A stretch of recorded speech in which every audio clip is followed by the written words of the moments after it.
ओम ध्याये सदा सवितृमंडल मध्यवर्ती नारायणा सरसिजासन सन्नविष्टि केयूरवांगनगर कुंडल मां किरीटी हारय हिरण्य विपुर्ध शंख चक्र ऐ सूर्य सहस्त्रांशु तेजो राशि जगतपतये अनुकंपय मां भक्ता गणार्घं दिवाकर। नमस्कार, स्वागत है आपका आचार्य वाणी में। मैं आचार्य डॉक्टर विक्रमादित्य आपके साथ हूं और आज का विषय हमारा है कि वृश्चिक राशि वालों के लिए सूर्य का ये परिवर्तन जो हो रहा है, कन्या राशि में सूर्य जा रहे हैं, क्या कुछ योग देंगे। आपकी किस्मत को जगाने वाला योग बनता दिखाई दे रहा है। सूर्य का ये परिवर्तन बहुत विशेष है। सूर्य आपकी राशि के अनुसार से यदि हम बात करें तो दशम भाव के स्वामी है। दशम भाव राज्य का भाव है और ऐसे में सूर्य परिवर्तन कर कहाँ जा रहे हैं? एकादशवें भाव, लाभ वाले भाव में जा रहे हैं। तो ओवरऑल लाभ की स्थिति को उत्पन्न करने के योग बना सकते हैं, क्योंकि वहाँ केतु भी विराजमान है, बुध भी आ जाएंगे और ये सारे ग्रहों के दृष्टिकोण से ये समय आपके लिए बड़ा अनुकूल दिखाई देता है। ये समय आपके लिए आगे बढ़ने का बनता दिखाई दे रहा है। कई कार्यों में विजय प्राप्ति करने को दिखाई दे रहे हैं। यदि हम आरंभ करें तो सबसे पहले बच्चों के बारे में बात कर लेते हैं। जो लोग पढ़ाई वाले बच्चे हैं उनके लिए तो विशेष तौर पर सफलतादायक समय दिखाई देता है और ये उन्नतिदायक विशेष तौर पर वृश्चिक राशि वालों के लिए अच्छा समय दिखाई देता है। उनके लिए आगे बढ़ने के योग बन सकते हैं और तरक्की करने के योग बन सकते हैं। जो नौकरी पेशा है उनके लिए भी प्रगति अच्छी होने के, लाभ की स्थिति, आमदनी बढ़ने के योग भी बनते दिखाई दे रहे हैं। गृह यात्राओं के दृष्टिकोण से यात्राओं के योग भी इस दौरान सूर्य के परिवर्तन से आपकी राशि के अनुसार से कुछ न कुछ भाव करते दिखाई दे रहे हैं।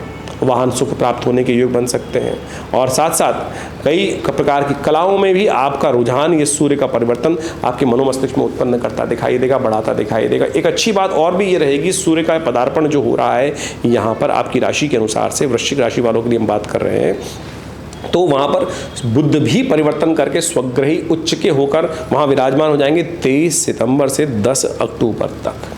केतु वहाँ पहले से ही है, वो लाभ के योग बना ही रहे हैं और उच्च के ग्रह के साथ यदि केतु विराजमान हो जाता है गोचर के अंदर तो बहुत सुंदर योग लाभ के बना देता है। लेकिन बुध थोड़े अस्त हो गए सूर्य के साथ होने के कारण से, बस ये बात थोड़ी ध्यान रखने वाली बात है। ऐसे में एक बात और ध्यान रखने वाली बात है थोड़ी सी, संतान के लिए ये समय थोड़ा भारी दिखाई देता है। आपके कृत्यों से कहीं ना कहीं थोड़ा सम्मान आपके संतान पर थोड़ा समय भारी दिखाई देता है, तो ऐसे में थोड़ा ध्यान रखने की ज़रूरत है। संतान का बहुत ज़्यादा ध्यान रखते हुए कार्य करने की ज़रूरत है।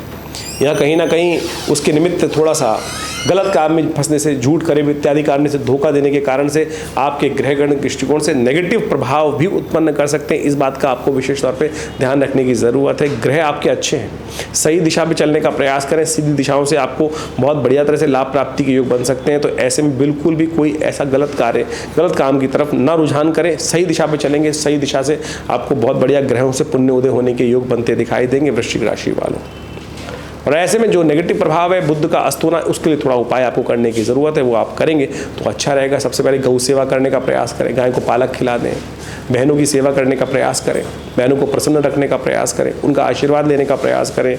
जितना हो सकता है अपनी सामर्थ्य से ये उपाय करेंगे तो आपके लिए अनुकूलता प्रदान करने वाला ही समय योग बनता दिखाई दे रहा है। ऐसे में थोड़ा ध्यान रखने की ज़रूरत है, क्योंकि वृश्चिक राशि वालों, ये सूर्य का जो पदार्पण कन्या राशि में हो रहा है, ये एक और योग बनाता दिखाई दे रहा है।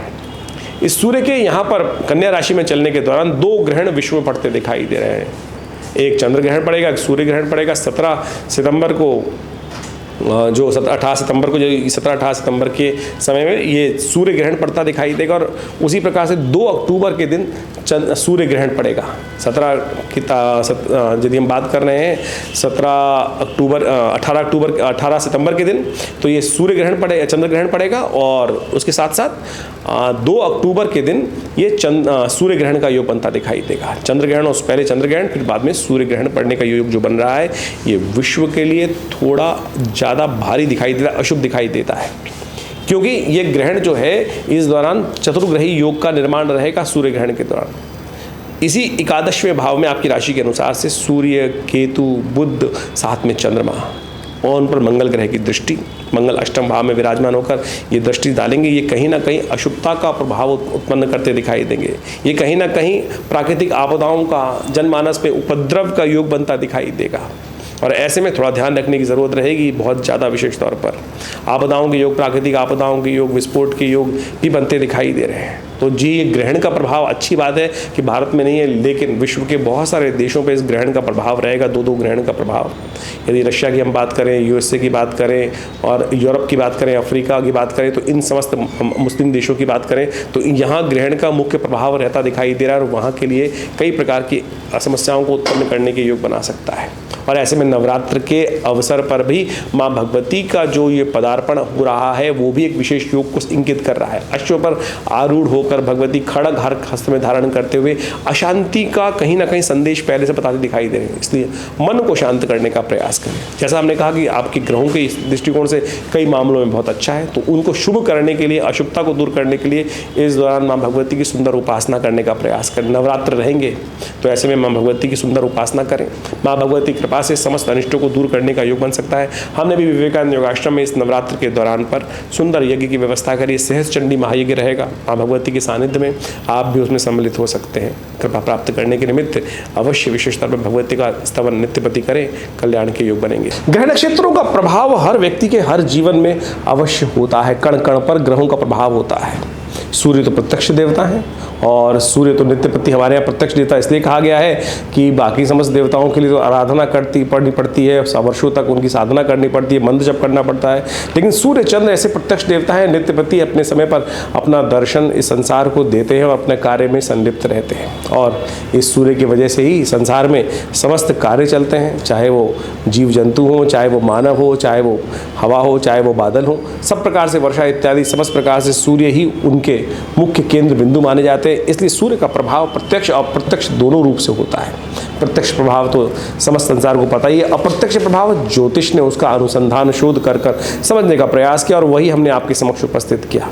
और सूर्य को ठीक करने के लिए अनेक उपाय शास्त्र में विद्यमान है। उन सब उपायों को आप करें तो बहुत सुंदर तरीके से आप अपने कष्टों को जीवन से दूर करने के योग बना सकते हैं। शास्त्र में अनेक प्रमाण उपस्थित है जिनके द्वारा सूर्य के विभिन्न उपायों को हमें अवश्य करने का प्रयास करना चाहिए।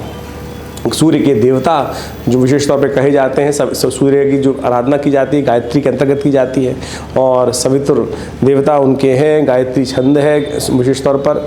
और समस्त अनिष्टों को दूर करने के लिए भगवान सूर्य को नित्य प्रति अर्घ देना सबसे श्रेष्ठ भारतीय संस्कृति में बताया गया है। सूर्य को अर्घ देने का भी एक पूर्ण वैज्ञानिक तरीका है। किस प्रकार से सूर्य को अर्घ देते हैं, ये नहीं कि केवल लोटा लेके जल डाल दिया।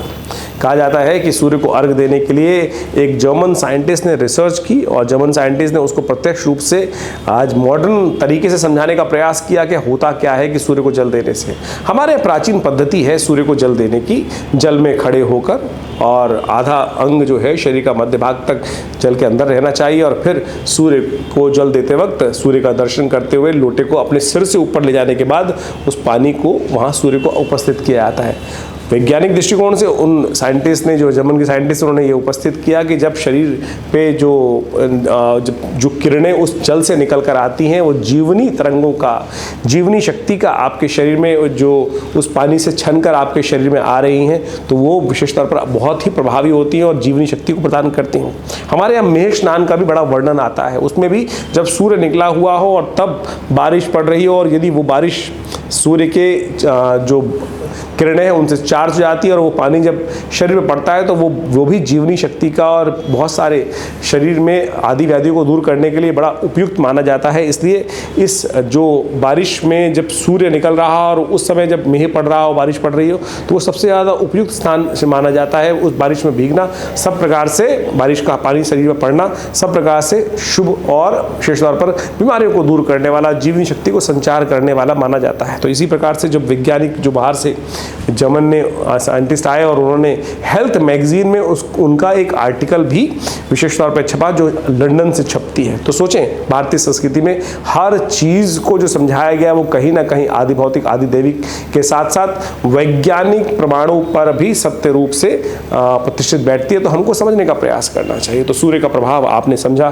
किस प्रकार से सूर्य परिवर्तन होते हैं और सूर्य का परिवर्तन का प्रभाव जो आप पर पड़ रहा है उसमें आप अनेक प्रकार से उनको ठीक करने के लिए मंत्र जप कर कर अनेक प्रकार से समस्याओं को ठीक करने के लिए उसका रास्ता अपना सकते हैं। तो आप सबको उनका मंत्र जप और साथ साथ आदित्य हृदय स्तोत्र का पाठ करना चाहिए, गायत्री का पाठ करना चाहिए। सूर्य के निमित्त गेहूं का दान सबसे श्रेष्ठ माना जाता है, वो आप अवश्य रूप से करने का प्रयास कीजिए। देखिए सूर्य का यह परिवर्तन आपके लिए बहुत विशेष बनता दिखाई दे रहा है और इन उपचारों को कर कर आप उन समस्याओं को ठीक करने का रास्ता भी बना सकते हैं जो जीवन में सूर्य के द्वारा और विभिन्न ग्रहों के द्वारा उपस्थित होती हैं।